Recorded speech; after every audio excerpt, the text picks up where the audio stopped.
I was going to quit my job and go steal your idea. I've never heard one. And the thing is, what do you lose by working in stealth mode? Well, you lose all of that feedback that lean startup is fundamentally based on. Small experiments, go totally understand this. You don't give away your patentable technology, right? These are a dime a dozen. If you've got patentable technology that solves some problem, that's an idea, just don't give away the patentable tech. But you got to share your idea widely because you need to validate that actually people have this problem. You need to figure out who has the problem. You want to understand them because later on, I hope, you're going to try to promote your product to them. So you better know a little bit about them. In addition to being a podcast host, I'm also a small business attorney, mostly providing legal services in New York and New Jersey. With over 3 decades of experience, we can handle most transactional issues. So if you're watching the show and you encounter some sort of legal issue, reach out to us and visit our website, beinhakerlaw.com. Thanks for tuning into the show and for continuing to support us. All right, everyone. Welcome to another episode of the show. I'm Mitch Beinhaker, your host. Thanks for tuning in. We have a multi-country interview today, but Brad and I are both on the same side of the world, so it's not an across the pond type of thing. But he's up in Toronto. We're going to talk to him about all the stuff that he does. I always remind everybody, if you are listening on your favorite directory, leave us a 5-star review. We're moving more and more and more over to the video channel on YouTube, so please go to the video, subscribe, like us, follow us, and keep us connecting with people like Brad. I always tell people that this information is for entertainment purposes only, and it's not a guarantee of success of any kind or advice or things like that. If you're listening to us and you hear something Brad says or something that I say, always check with local licensed professionals before making any decisions. So, Brad, thanks for coming on the show. Toronto, are we in the same time zone? Like, are you Eastern time, same as New York City. Yeah, that's what I thought. Okay, cool. Yeah. So, thanks for coming on. And, with the way things have been going on in the United States, I appreciate a Canadian actually being willing to interact with us. Enough of my political commentary. But maybe you want to go backwards in your history because you are a professor now and you're doing a lot of stuff. Maybe you can tell us about your history in business and things like that. Sure. Yeah, so I kind of divide my career up into 3 major sections, although I had some experience with business prior to my adulthood, and maybe we'll touch on that later. Okay. So I went to tech school and I worked for the satellite company in Canada called Telesat Canada. I spent 15 years there, kind of half in the technical and operations side, and the second half, after getting an MBA, I went into sales and marketing. And by the time I left there, I was running about half the company. It was about a $75 million book and 50 people-ish, something like that. Jumped out of that in the late 90s and joined a company my brother had actually started a couple of years prior, but it only had 4 people in it. He wasn't even one of them. He was operating it as a side business. Okay. And it was... so he was one of the owners, but he wasn't active in the business at all. Correct. None of the 3 owners were. And they had done $600,000 in sales the prior year and no profit. It was just a hobby. And so, Brad, who was running the company? My brother in his spare time. Oh, so it was just like a side gig, and he was just filling it in. And that's not too bad, doing $600,000 of sales on a side gig when you have another job and the 2 other owners are not involved at all. Sure, it was essentially but a sales profit, company. You said so. That's no, not yet. all the gross profit went to pay the 4 people that were in it. Got it. So, but I saw an opportunity, and so suggested I actually jump out of my corporate job where I was pretty well paid and into this little company. And we morphed it from its focus. At the time in Canada, we actually had a fairly robust industry in manufacturing microwave radios and microwave communication equipment. Okay. And but the wireless. This was what year, Brad? This is the late 90s, 98. Okay. And at the time, we were undergoing the transformation from analog to digital cellular. So I saw a huge opportunity to kind of swing the company in that direction. And so I jumped out of my corporate job and jumped into that company as president. And we grew it to, at its peak, 17 million in sales, and then sold it to a publicly traded company. So what was the products like? What was it, B2B? What were you selling? Totally B2B. Yeah. So our big customers were the carriers in Canada. Who are the carriers in Canada? They're different than the United States, right? Yeah, although we did open offices in Dallas and Seattle. Oh, okay. And then ultimately we opened a second company, so that's not in the 17 million, in Latin America, and we expanded to about around 10 offices. So what was it? You were selling the technology? You were selling, what were you selling? Infrastructure, equipment, and then later services. Got it. Sold that to a publicly traded company. I became president and CEO of that publicly traded company. It Okay. was actually By because you wanted to, or because that was part of the deal? I wanted to. Yeah, it Okay. was one of my life goals, which is Okay. really interesting because Okay. be careful what you wish for because you just Yeah, might well, get that's it, for sure. right? So publicly traded was what, on the Canadian market? Is it Toronto No, market, or was it the United American. States? It's an American American company. company. Okay. Yeah. Oh, I wanted to ask you a question. If we go back, what made you leave your corporate job? Was it because you thought there was such an opportunity with this company, or you just had it? It'd been a lot in corporate. Like, what made you make that change? It was always my dream to actually have my own company. And so for the last 5 years in my corporate job, I just, whenever I was driving from, Yeah. customer to customer or the office to a customer, I'm dreaming about what business could I start or buy or whatever. So So it was in your head for a long yeah, time. And I guess you did well in corporate, right? So you had some money. It wasn't like you got laid off and you had nothing and you had to start, right? Okay. yeah, it wasn't out of necessity or anything like Right. that. And you didn't start with no company. You had a shell of a company. You had something to start with, right? Yeah, it was helpful for sure. Yeah. Just yeah, we had some revenue, we had some customer relationships, and some supplier relationships as well. So we were essentially a distributor. Got it. So yeah, having a bit of momentum was definitely helpful. No, Now, did no you, question. the sale to the public company, did that include the Latin American company? That was a No, separate entity? It didn't. So that was kept by you guys? that's right. And we ultimately sold that to the employees down there, actually. But yeah. Oh, okay. Got it. So, and I had always had this.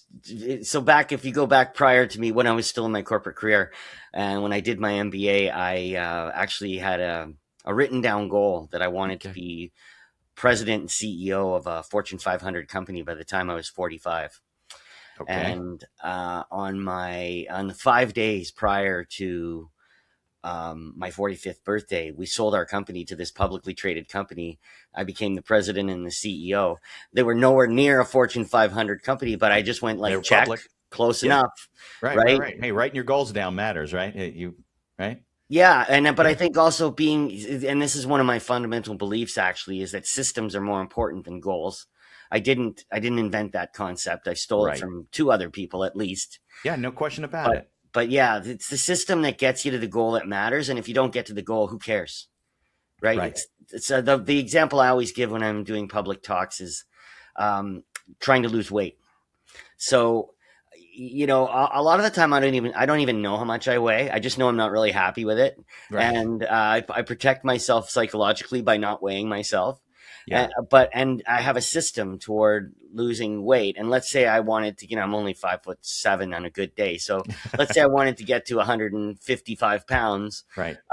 If I get to 158, am I some kind of a failure? Right. So No, no, it's no. the system that matters. Right, right, That's right. Absolutely. fundamentally believe Absolutely. that. Yeah, and you're Anyway, right. If you have a written goal without a system, you just get there by luck and probably won't get there. And I think if you shoot for, what do they say? If you strive for excellence, you'll be really great. If you strive for greatness, you'll probably be okay. If you strive for mediocrity, right. you'll be lower than that. That's just like human nature, right? Yeah, exactly. Yeah. So, and the thing is, if you think about it, a goal without a system isn't of a whole bunch of value. A system without a goal has actually got some value. Well, because you can So, act on things, right? yeah. Yeah, So absolutely. anyway, I had this lifelong dream when I was doing my MBA. I wrote down that goal of wanting to be president and CEO of a Fortune 500 company, and I got Okay. kind of close, and I hated it. I really didn't like it at all. Yeah. And I realized later, when I was running the company with my brother, I was the president, and for a good portion of the time, neither he nor my other partner actually worked at the firm, so I was kind of like a hired gun president for this firm. And I realized later on reflecting, when I had thousands of shareholders, and I certainly hated that, but I actually Right. didn't even like answering to two people. Right.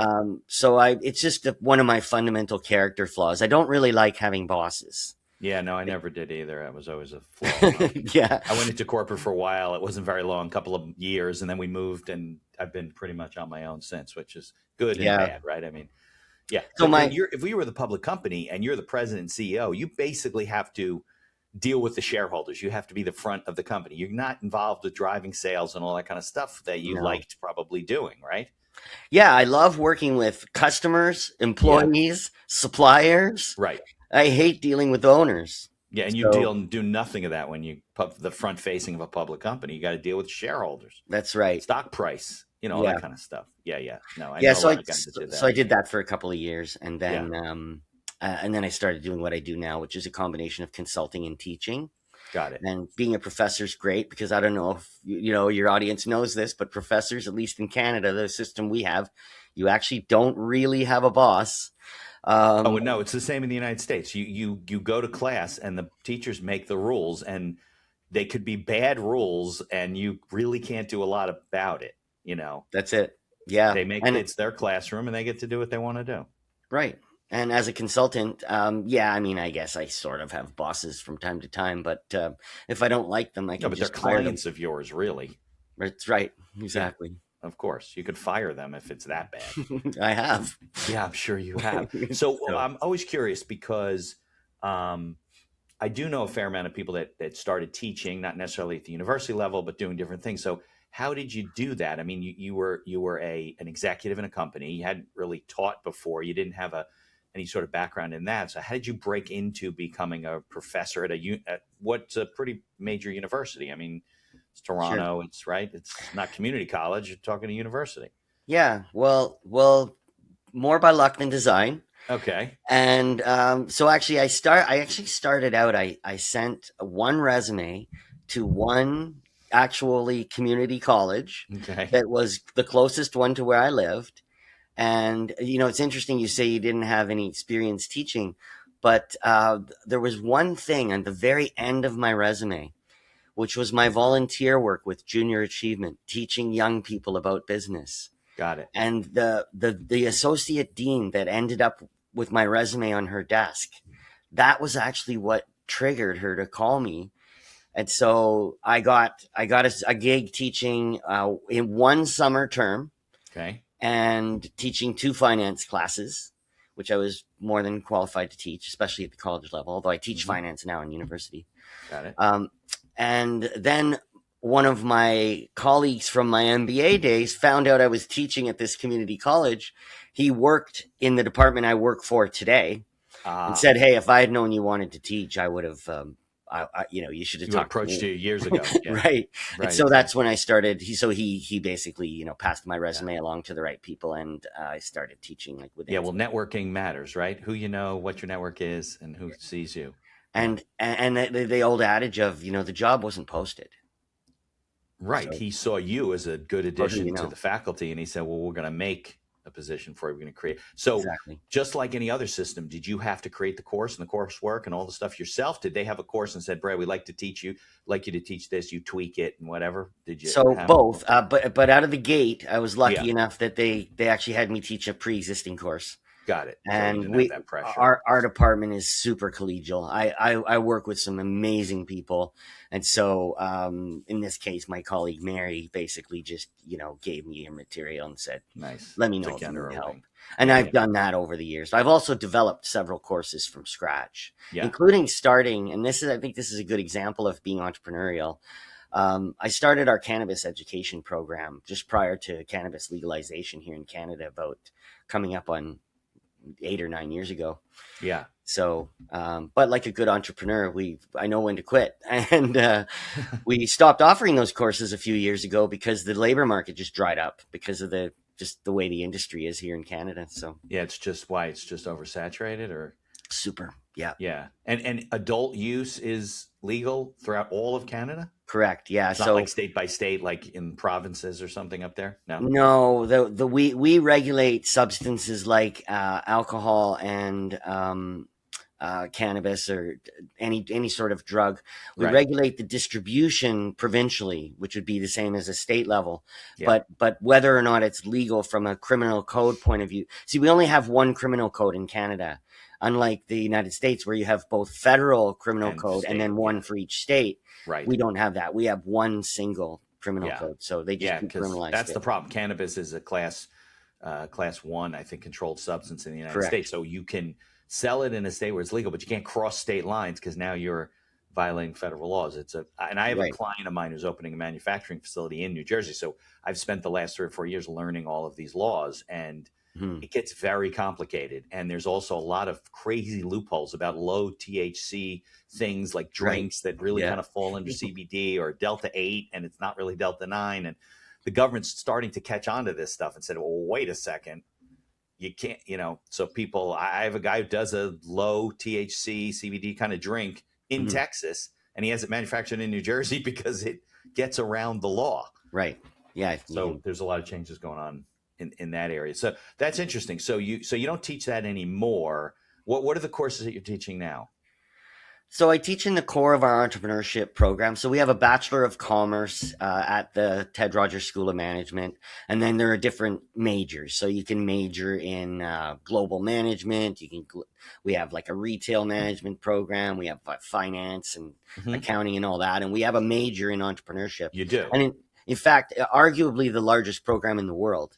So we've Okay. done a bunch of stats gathering around number of profs, number of courses, number of students touched, number of companies incubated, Yeah. all of that sort of stuff. And we come out on top on almost every one of those measures. Nice. Yeah. I mean, I think, if you go back to the days when like Babson College was the only university that really did it in the United States, since then, most universities have some sort of an entrepreneurship program. I don't know how robust they all are, but Yeah, you can major in entrepreneurship now, which I think really attests to what has happened in the industry, right? Because a lot of people are going into their business for themselves now. There's tools now that you can do things, right, that you couldn't do 20 years ago unless you were a large corporation when it comes to marketing and that's it. business development, right? And systems and all that Yeah. kind of. And now AI has got it like on its head. It's crazy with the things that people are doing. And that's just accelerating. So, yeah, Yeah, and hats it's off not to you. it's not just though people forming their own companies. So we like to think of our program as that we teach entrepreneurship, but we also teach entrepreneurial thinking.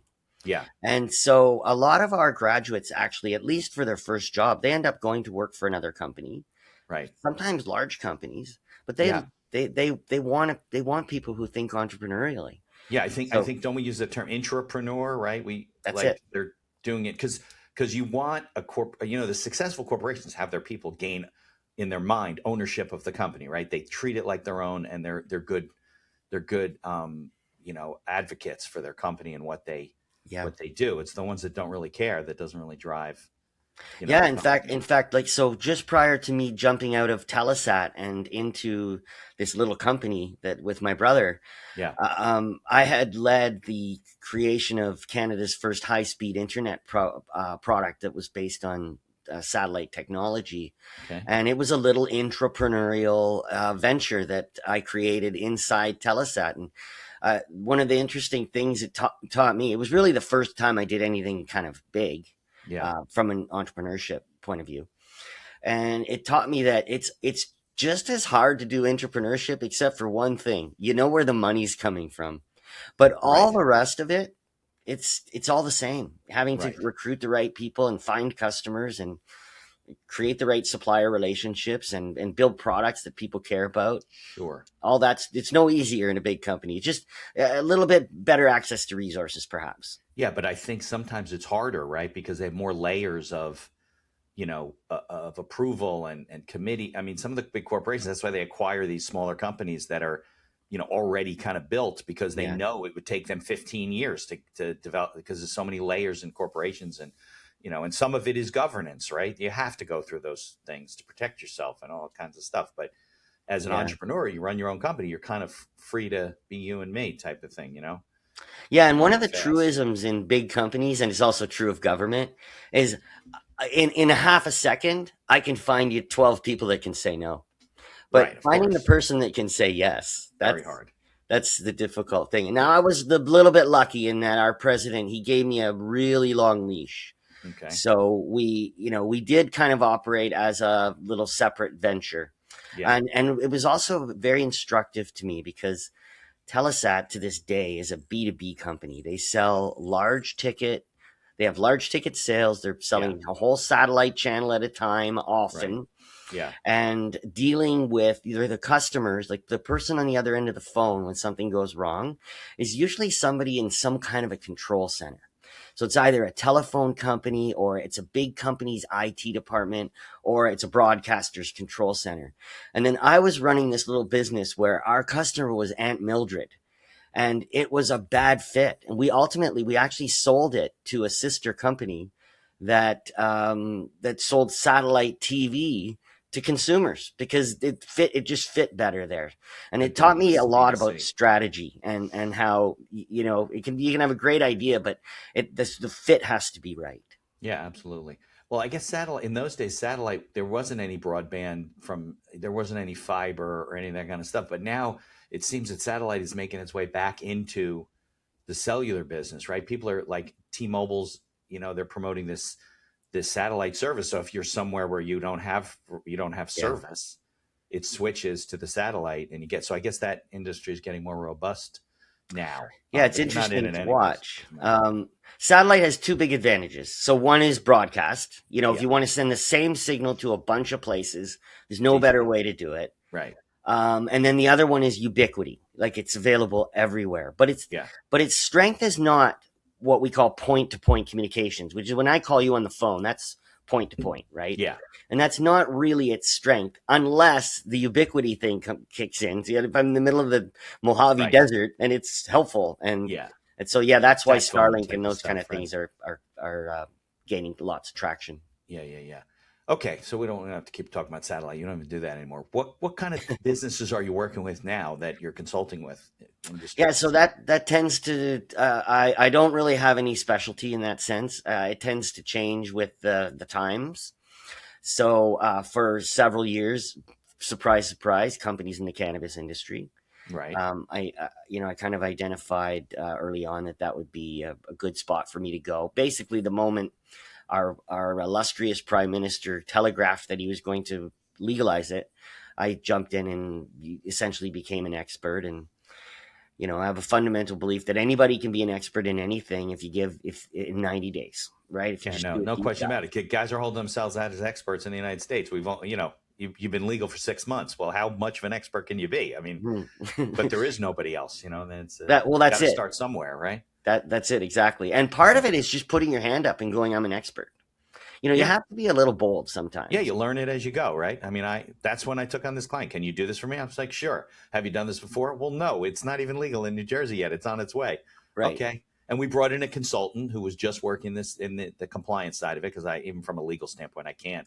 My insurance is not there to Yeah. represent cannabis companies, so I do the general legal work, but help them with a lot of stuff because in the states, the regulatory structure is ever evolving. I mean, Oh you're yeah. talking about a state where the governor and a lot of states are like this appoints, political favorites to a cannabis committee that do not know anything about the business of cannabis. That's issuing regulations, some of which make no sense, and then they change them along the way because they start realizing this doesn't work, and it evolves. It takes a long time for an industry like that to mature, like any kind of industry, where it's workable for the people, who are Sure. inside, right, trying to do business.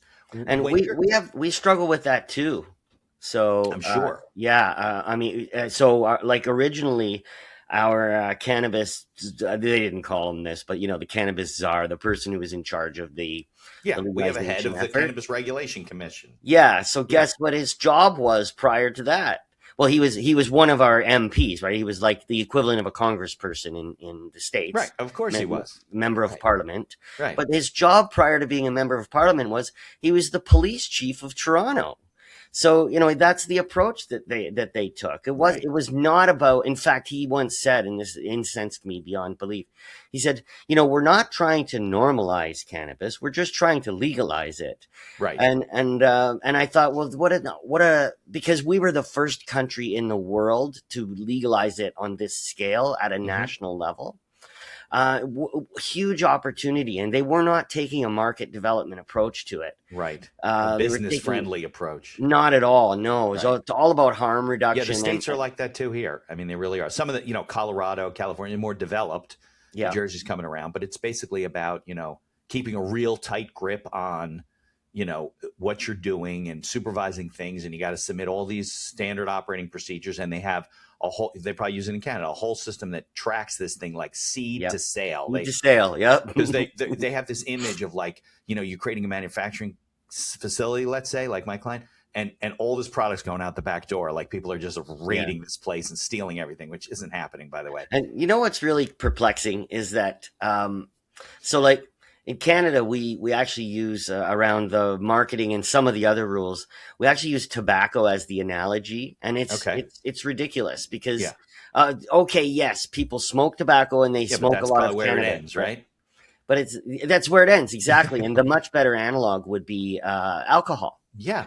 And yet we don't have anywhere near the restrictions. Oh, here's a good example. Cannabis flower in Canada goes in a child-proof package. Okay. But now I don't know if you know this or if your audience knows this, but there is no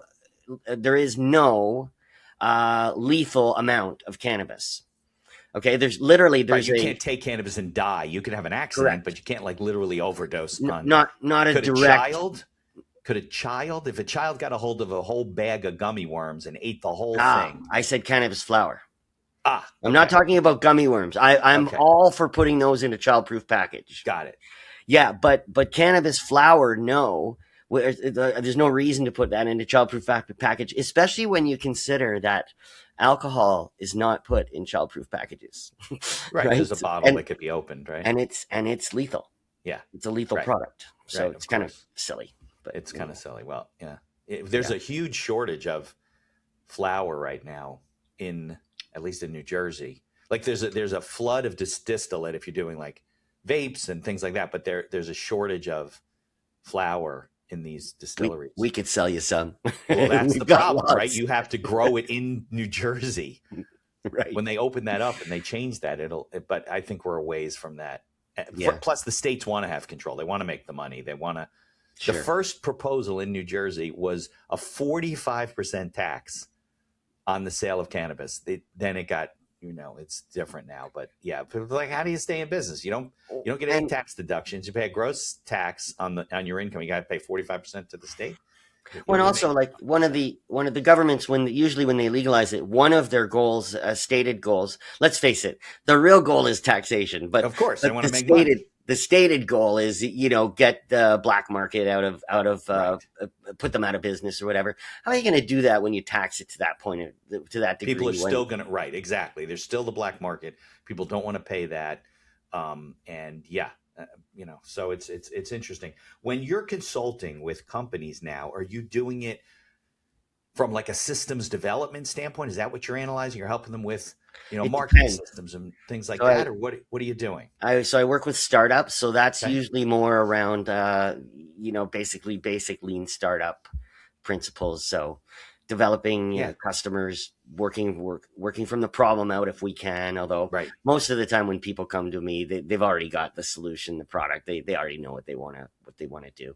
But sometimes we circle back to the problem to make sure we really understand that, and and then ultimately the customer segment that has that problem. Yeah. And if you don't do that, man, so I worked with a company several years ago. Maybe you're getting your calendaring from one software and you're invoicing from another. Evenoo is a platform that we use as one of our sponsors to run our entire business. And there's other features like auto payments and integrations with QuickBooks. Visit evenoo.com, EVONUE.com to learn more. There's also a link in the show notes. And be sure to tell them that the Accidental Entrepreneur referred you.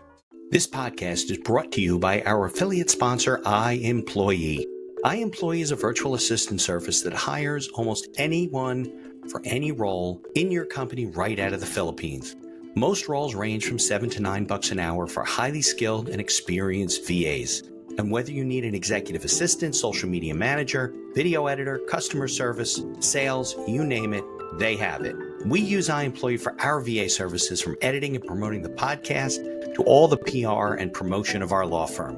iEmployee acts as a virtual field supervisor on the back end with live video monitoring and reports on a daily basis with screenshots of your VA's workday, and along with complete HR and payroll duties. No more paying for overpriced and underqualified workers.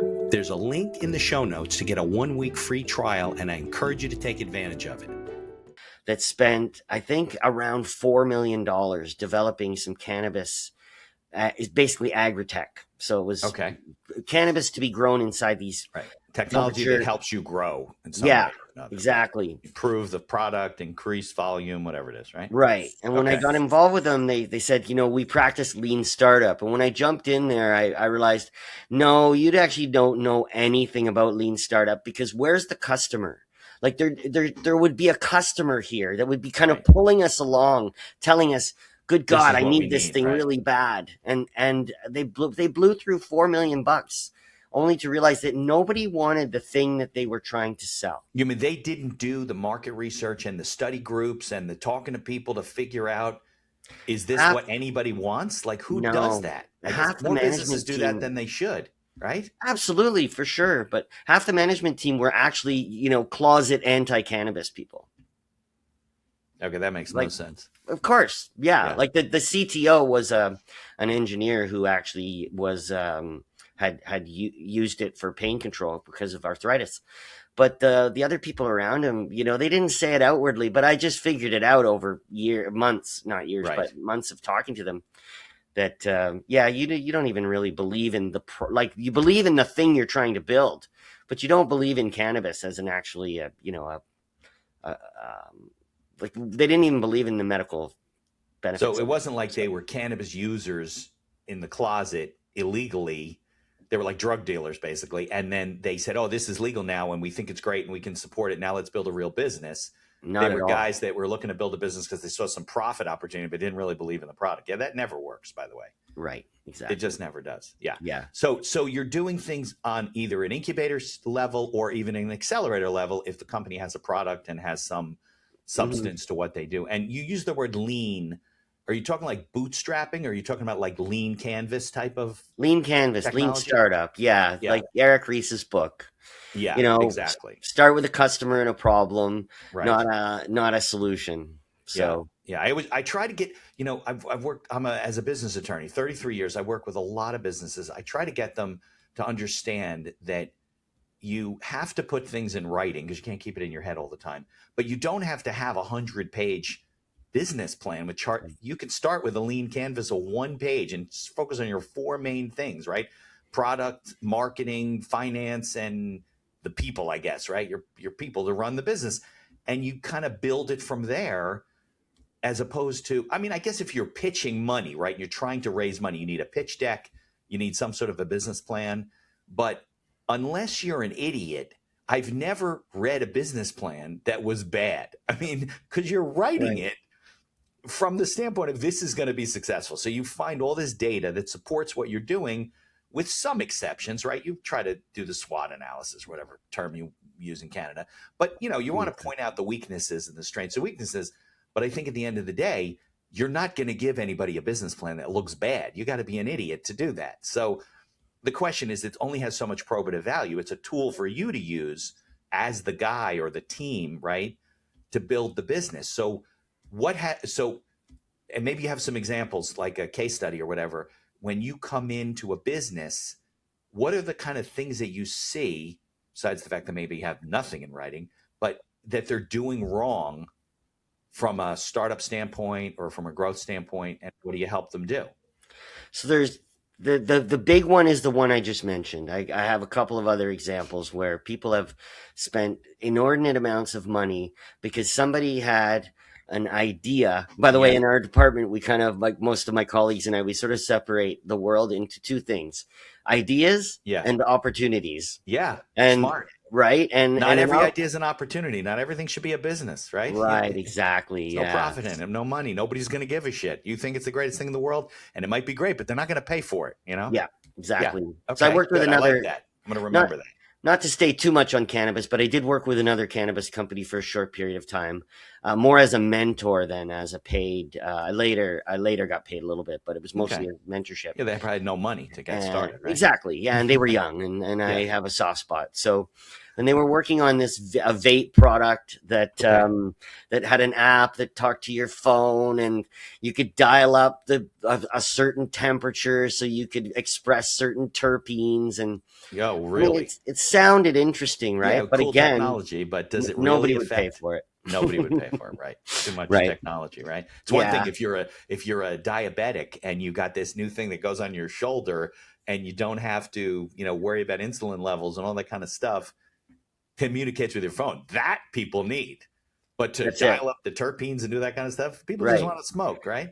Yeah, and again, if you don't have now that's B2C, so it's a little tougher, Yeah. but you got to have customers dragging you along. That's a sign that you're onto something. Because Yes. if they'll look at your minimal viable product, again, to take a term out of Eric's book, Yeah. it's a fundamental principle of lean startup is the idea of a minimum viable product. Right. And there's a few important things, sort of a few important concepts buried there.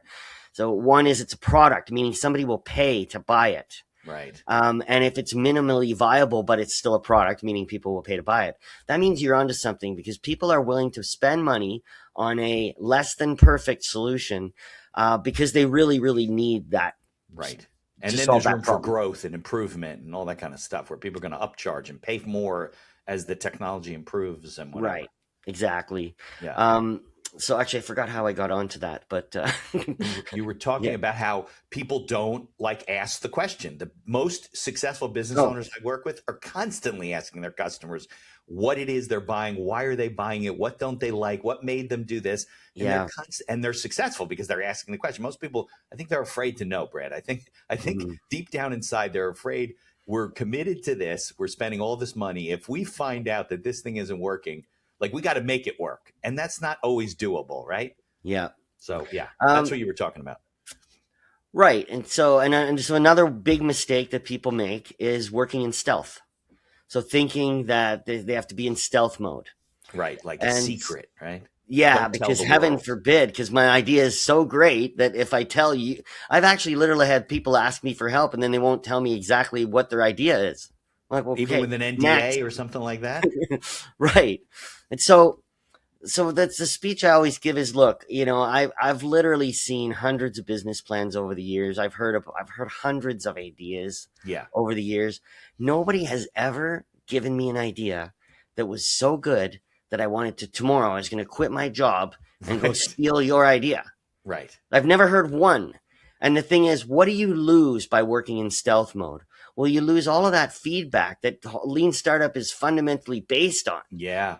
Small experiments go. Now, it doesn't mean you give away and you're a lawyer, so you'll totally understand this.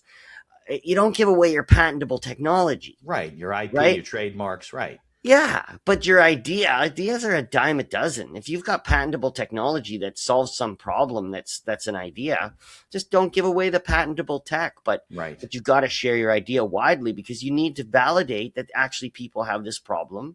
You need to figure out who has the problem. You want to understand them, because later on, I hope you're going to try to promote your product to them. So you better know Yeah. a little bit about them. Right. Want to line up buyers, Yeah. customers. So Now, do you think that, and I think, so you'll see if you disagree with me or not, I think when there's knockoffs and other entrants into an industry, it creates legitimacy for what you're doing. If nobody's going to knock off what you're doing, as you keep it such a secret, then maybe it's because there's not a lot there. yeah, the again, I have all these stock sayings or bits, right? Yeah, I And like so that. one is, Yeah. look, if you have a good idea, Yeah. you're going to get copied. Right. Now, would you prefer to have an idea that no one wants to copy? Right. You No, have to live of with it. And the course thing is, not. if you're good, and if you're first, although I'm not a huge believer in first mover advantage, but Yeah. if you're first and you're good and you can move fast, you'll continue to innovate better than the guy who's trying to follow you. Right. And you'll be fine. Yeah. So, Plus, if you do it from the standpoint of marketing, that you're the quality product, that we invented this technology, that we're the real deal, so to speak. mhm, Other people say that, and people recognize that if it's coming out of China or it's coming out of another country, it's probably a knockoff. Maybe they're not your right. customer anyway, because maybe they're looking for cheap stuff and they're not really going to buy the quality of what you are producing, right? But it gives you an opportunity to differentiate yourself. And if the value in the industry is there should be plenty of room to make money, right? To be profitable. It doesn't have to be that you're the only satellite company. You have a total monopoly in Canada, and that's all you do. No innovation, no competition. Right. It's just very short-sighted. And I think you're right. People just, they have this idea. They're so in love with it. They think it's so great. I don't want to tell anybody. And I'm like, well, if you don't tell me, I can't give you any legal advice. I'm not giving you like generic legal advice, guessing what you're talking about. And how could, and then what are they paying you for? Like, you can't even take their money. It's almost like not even ethical to say, yeah, I'll consult with you, but you won't tell me what the idea is. Like, that's not, And I literally reviewed a biz plan. I've got to be careful. I can't say too much about it, but it was literally this morning. I've been reading it for the past week or so, but this morning I sat down and I gave it a good read, and I made my notes and I sent them to the entrepreneur that asked me for help. And it's kind of an innovative idea. It's built around a genuine societal need. Probably the money's going to mostly come from government just because of the nature of what it is, but they have no traction. They haven't, if they have, they haven't illustrated the fact that they're talking to the right people in the government, the ones that control those purse strings. And so I don't know how you'd fund this if it's again, it's just an idea on paper. You have to have achieved some level of traction before somebody else is going to give you money. Right. Up until then, you got to fund proof it of concept, you mean, type of thing. You don't even necessarily have to get all the way to proof of concept, but you've got to get to proof of need or proof of a market. Like somebody's going to want this. Yeah. So like a societal need is not a market because markets have purchasing power. So where's the money coming from? And have you talked to the people that have the money? Right. They won't necessarily.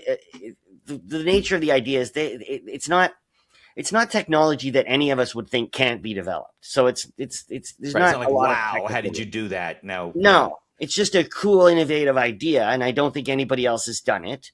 And I think the government would be interested, but you haven't talked to them. And, right. And they want to invest in businesses that can be successful because it helps the economy and helps society, and that's what their goal is, right? Yeah.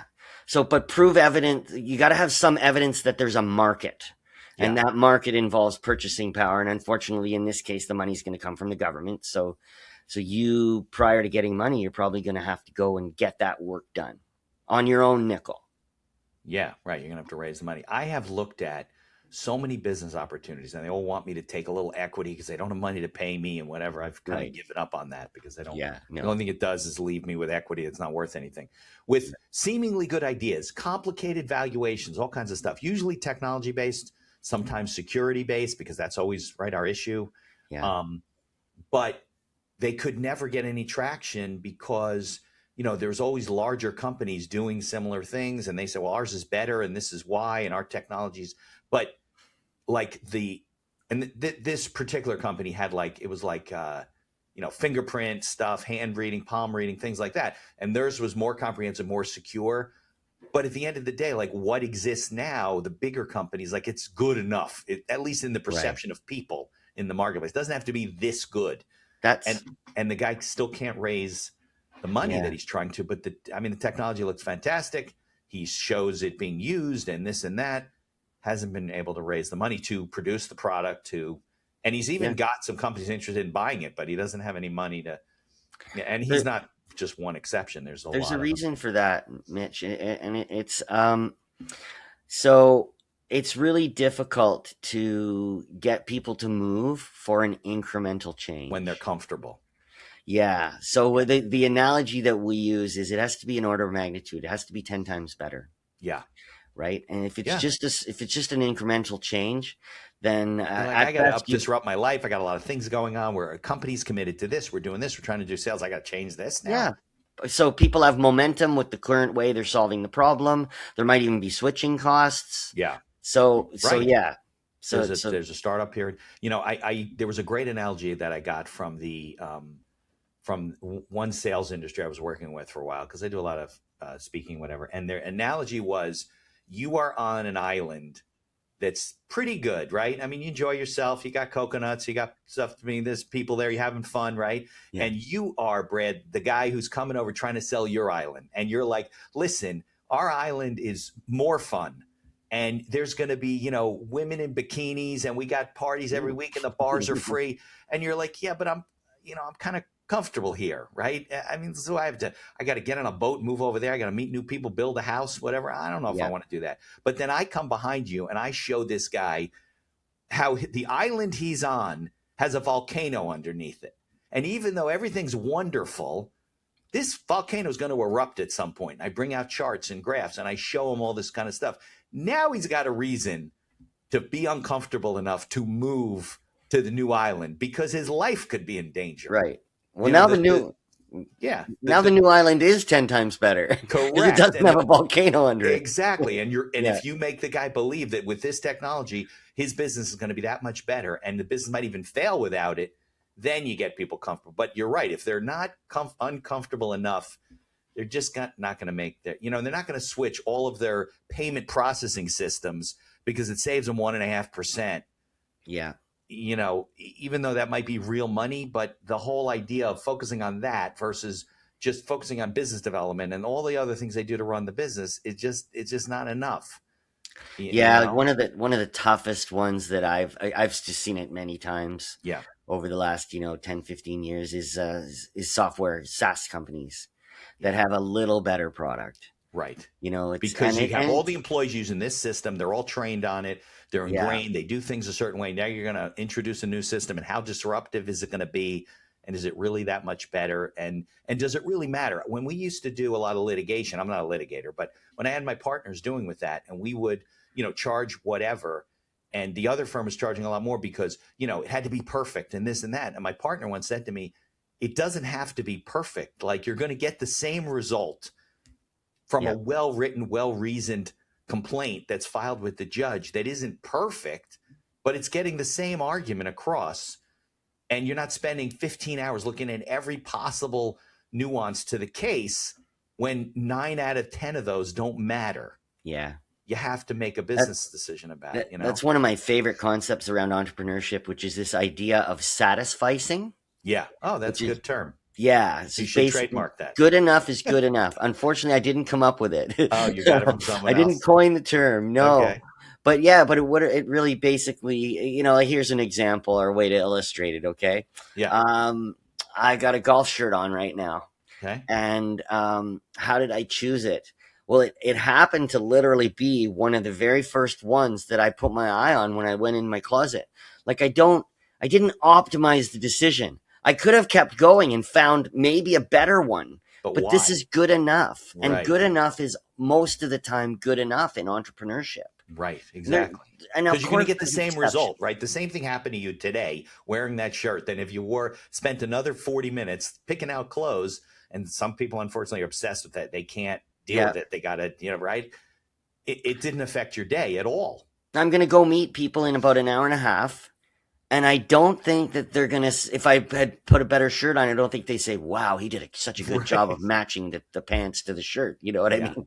Yeah. So now the art in being a good entrepreneur, I think, is knowing when to put that extra bit of effort. Most of the time the 80-20 rule applies. Most of it, yep. But sometimes no. Right. Good example, if I go way back to my satellite days, right? I worked in sales and marketing. Good enough was good enough. Yeah. But the guys whose job it was to keep the satellites in the right spot up in space, good enough isn't good enough for them. Yeah. And that's important, perfect. Right?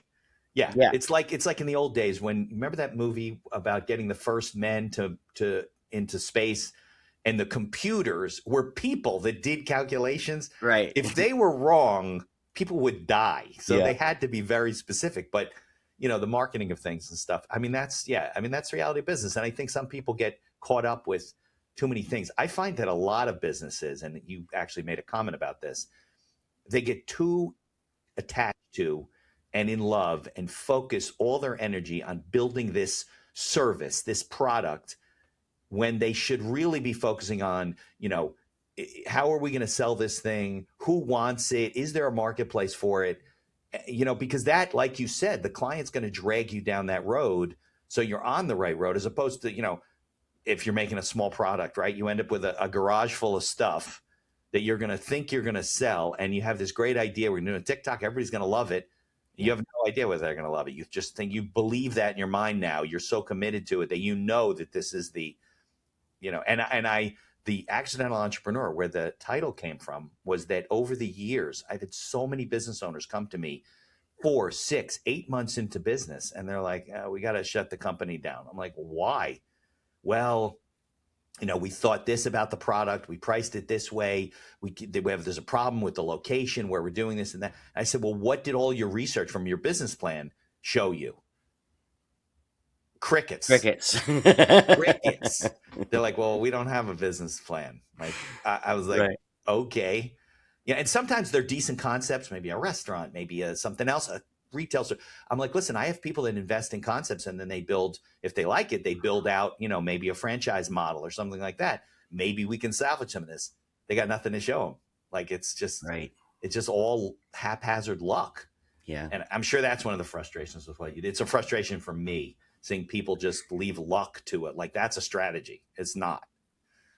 No, that's absolutely right. Yeah. Right, exactly. What other I know you do a lot of cannabis stuff. What other industries have you consulted with? So I've worked with, done a fair bit with like small manufacturing. Okay. I wouldn't be much used to, General Motors, helping them. Right. But yeah, small manufacturing, metalworking, those kind of had a handful of clients in that area. Yeah. Lots of sort of distribution oriented businesses, because it's kind of what I came out of when I jumped into consulting. So almost always B2B. I don't bring a lot to the party B2C wise. So because you don't have the extensive experience. Exactly. Now that said, I have had a handful of restaurant clients, and I find that it's a fascinating industry. Yeah. There's a lot of moving parts, and it's very, very difficult to make money in that industry. Very hard. Margins are very tight, and you got to be really good at what you do. And customer service will kill you if you. One bad experience, everybody will tell everyone and their friends. One good experience, they tell 5 people they know. That's it. Yeah, exactly. And post the pandemic lockdown, it's just been tougher and tougher to make a go of it. They're actually predicting that in the year 2026, there will be 4,000 restaurants, pubs, clubs in Canada close. Out of business. Yeah, so that would be like 40,000 in the United States if we scaled it, Right. So is that because people aren't spending the money anymore, or there's just too much competition? You can't make money. The margins are shrinking so much. The former, yeah. It's just because of the inflation that we've had the last several years. If they're even to stay in business, they've got to raise their prices. Right. And people, because their suppliers are charging them more money. That's the people. I don't know about in Canada. Nobody wants to work here. Like, I have clients who own diners, right? Diners in the United States are 24 hours. They're always open. They got all these workers. A lot of them are migrants. I'm not saying they're here illegal, but they're immigrants. Yeah. And, and I'm not saying that you shouldn't pay them a good wage, but some of them are like, no, I don't want to do this unless you're paying me whatever, $35 an hour. And they're like, well, we used to pay you 18. Like, we can't operate that way. And it's crazy. Yeah, like in Ontario, so our minimum wages are set by the province, just like yours probably go by state, I would imagine. By state, yeah. So there's some federal levels, but the state can. Yeah, but that's really low, right? Yeah, exactly. Yeah, but our provincial one is about $18 an hour. Okay. And so you're not allowed to pay anybody less than that for any job. Right. And we have a program in Canada that we've had forever and a day. That was, and it's basically a foreign worker program, and it's almost, it's a legal immigration thing, and it was used almost exclusively in 2 industries, farming, to bring migrant workers in, most of whom come from Latin America, and believe it or not, domestic workers, nannies. Okay. So really? Yeah. Household workers. Yeah. But nowadays. So like our equivalent to Dunkin' Donuts is called Tim Hortons. Yeah, we have Tim Hortons here. You got them there. Okay. Yeah. So Tim Hortons is the biggest restaurant chain in Canada, and they're having to use that program because they can't fill jobs. Yeah. Because they can't fill jobs. I don't know what these people are doing. I don't know where, like, that's my guys. They're like, we can't get enough people. I'm working in the kitchens, and it's like, what happened to these people? Like, where did they go? Right. Yeah. And our minimum wage is like 15 something. Which with the you got a better dollar. What? You have a better dollar. We have a better dollar, but you can't live at least in the Northeast where I am, on $15 gosh. an hour. I'm sorry, Yeah, you no. just can't. No. And you go in other parts of the country where it's poorer areas and cost of living's lower, they still can't live, because on that wage, you can't take a child and put them into daycare, because daycare is expensive. They have expenses, and you'll have nothing left. Yeah. And it's a big problem. And anybody here is that they're against, like, federal, nationalization of anything. But I think, like, a lot of those industries are just going to burst. I mean, medicine, child care, it's just going to, but, right now we have federal government doesn't care. So, and the states only have so much resources. So it's not really a let's do it together kind of approach, Let's solve our problems as a nation because we love each other. No, we don't. We're killing each other. Well, we have 2 provinces that are talking about leaving Canada, so we have our own problems. Yeah, I'm sure there's plenty of states that want to secede. Texas is probably one of them. Sure. I heard once, this is years ago on a podcast, many, many, many years ago, maybe 100 years ago, Texas applied to secede from the United States, right? They want to either join Mexico or become their own country, whatever it is. Yeah. And whatever approval they got still exists. Like, they never seceded, but it's still on the books. And nobody knows it. Nobody really pays any attention to it, but they could do it. They could pull the trigger anytime. Yeah. And I don't think anybody's aware of that now that I put it out there.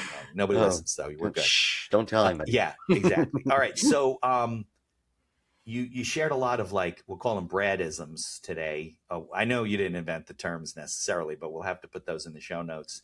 And I think you have a couple of books out, right? Yeah. Yeah. So we'll put links in the. What's your current book that you have out? So, I released 2 actually in January, because I co-wrote one last year with a colleague, and it's a finance book aimed at venture finance. So there's lots of corporate finance stuff out there, but very little for venture finance. So it's called From Pitch to Payoff. Oh, good. Okay. And then I released another one, which is a series of 52 kind of short articles that either are a story or maybe a little bit of theory. And it's called Most Problems Solve Themselves. Now, that's not really what the book is about. It's just the title of one of the 52 articles. And I literally went down the list and I asked myself, which one of these is the most provocative? And I picked that one. Yeah. It's like an album where you're picking the title of the album based on one song that you like the best. Yeah. Or a lyric in one of the songs. Yeah. Even. Or a lyric, right. Exactly. Yeah. And then I wrote another one a couple of years ago called The Small Business Operator's Manual. And all of those are available on Amazon. Amazon? Okay, we'll put links in the show notes. And then I guess, can people connect with you, like, on LinkedIn? You're on LinkedIn? Yeah, I'm on LinkedIn, and also my website is just Brad Poulos, Poulos. Got it. Okay, well, I can't thank you enough for spending some time with me from Toronto. And I hope that our nations continue with good relations, because you're a lot nicer than we are, Canadians, in general. But I also appreciate this was a good conversation about, hopefully people are listening that, and this themes come up constantly about systems and doing things the right way and asking your clients for your potential customers, do they want this? And I think that those are valuable. So good conversations, and that's what podcasting is all about. So do you have any closing remarks you want to say, or we're all good? Just thanks for having me. It was a lot of fun. Thanks. I appreciate it. I can't thank you enough. Sure. Let me get here we go. How can you help us, though, continue to help you? First, please subscribe to the channel. Like us. If you listen to the audio version, leave us a 5-star review wherever you can. If you see our posts, please share those posts, share the content, and link back to our law firm website, which helps us to continue our SEO marketing and grow our firm and help small business owners.